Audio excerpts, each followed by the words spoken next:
বন্ধুরা, তো আজকে রান্নাঘর থেকে ভিডিওটা শুরু করছি। তো কেমন আছো তোমরা সবাই? আশা করছি সবাই ভালো আছো। এখন বাজে 12:30। তো আজকে আমি ভাবলাম একেবারে স্নান টান করে তারপরে রান্না বসিয়ে দিয়েছি।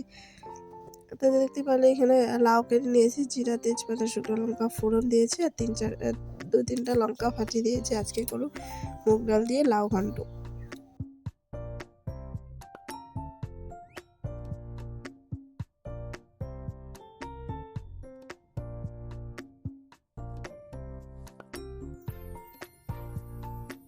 লাউয়ের মধ্যে এক্সট্রা করে আলাদা করে আর কোনো জল দিতে হবে না, কারণ লাউয়ের জলে এটা সিদ্ধ হয়ে যাবে।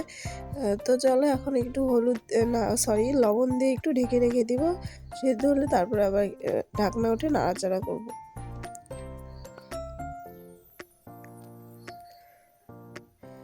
আর এদিকে দেখো বেগুন পোড়াটা আমার হয়ে গেছে, পরে একটু পরে মেখে নেব। এখানে কাঁচা লঙ্কা, পেঁয়াজ আর ধনেপাতা দিয়ে মাখবো। দেখতে পেলে একটু জিরার গুঁড়া, হলুদ দিয়ে কতখানি ছিল আর কতটুকু হয়ে গেল দিয়ে নাড়াচাড়া করে আবারও ঢেকে দিয়ে এসেছি। এই যে বাইরে জামা কাপড়গুলো শুকিয়ে গেছে, আধা ভেজা রয়েছে, তাও এই মানে বালিশগুলো দিয়েছিলাম, বালিশগুলো ঘরে নিয়ে আসলাম। আর বিছানাটা ঠিক করে নিয়ে গেলাম, কারণ রান্নার দিকে হচ্ছে, তো খাওয়া দাওয়া করে মাম্মামকে তো ঘুম পাড়াতে হবে। তো তার জন্য বালিশগুলো একটু গরম গরম হচ্ছে, তো বেশ ভালো লাগে। তো বন্ধুরা, আমার গলা শুনে বুঝতেই পারছো যে শরীরটা হঠাৎ করে ঠান্ডা লেগে গেছে। এই যে কাজ করছি দেখছো না, সন্ধ্যার পর থেকে শুভ, তারপরের থেকে আর শরীর একদমই ভালো লাগতেছে না। তো আর কি করা যাবে। তো দেখো ওদিকে কতখানি ছিল আর কতখানি হয়ে গেল। ওদিকে ডালটাও দিয়ে দিয়েছিলাম ভেজে। তো আর একটুক্ষণ নাড়াচাড়া করে মানে দেখতেছি যে সিদ্ধ হয়েছে নাকি। সিদ্ধ হয়ে গেছে প্রায়, নাড়াচাড়া করে ধনেপাতা দিয়ে নামিয়ে নেব। তো এখন আমার মিষ্টি বন্ধুদের এবং দাদাভাইদের বলছি, তো আমার ভিডিওতে তোমরা দেখছো, ভালোবাসা দিচ্ছ, সবই করছো, ঠিকই আছে, কিন্তু কেউ সাবস্ক্রাইব করছো না এবং লাইকও করছো না। তো প্লিজ বন্ধুরা, তো আমার চ্যানেলটিকে এগিয়ে নিয়ে যাওয়ার জন্য প্লিজ সাবস্ক্রাইব করো এবং লাইক করে কমেন্ট করো। তো আমি একটা আশা করে এসেছি, তো আশাটা পূরণ হলে তো ভালোই লাগবে।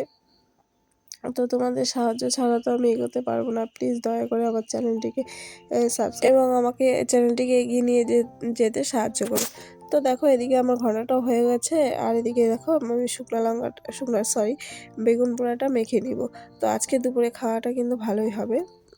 তো এদিকে দেখো খাওয়াটা ভালো হয়েছিল। তারপর থেকে আর কোনো ভিডিও করিনি। এখন বাজে 9:30, বললাম না ঠান্ডা লেগে গেছে, তো আবার চা খাচ্ছি। তো সন্ধ্যার সময় একবার খেয়েছি, তো মাম্মামের বাবা এসেছে, বললাম চা খাবো, তো একটু খেলাম। তো ঠান্ডা লাগলে বারে বারে চা খেলে ভালোই লাগে গলাটা।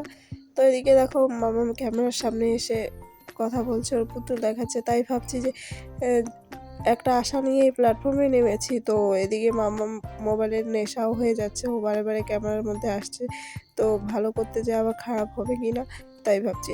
যাই হোক, ওদিকে রাত্রে ভাতও হয়ে গেছে, ধনেপাতা বড়া করব আর আমি খাবো গোলা রুটি, কারণ ঠান্ডা লেগেছে। মামামের বাবা ওষুধও নিয়ে এসেছে, তো রুটিটা খেয়ে ওষুধ খেয়ে নেব। তো বন্ধুরা, আজকে ভিডিওটা কোনো মতো করেছি, তো একটু দেখে নিও। তো বললাম না সন্ধ্যার পরে আর শরীরটা ভালো লাগছে না, তা আর কোনো ভিডিও করিনি।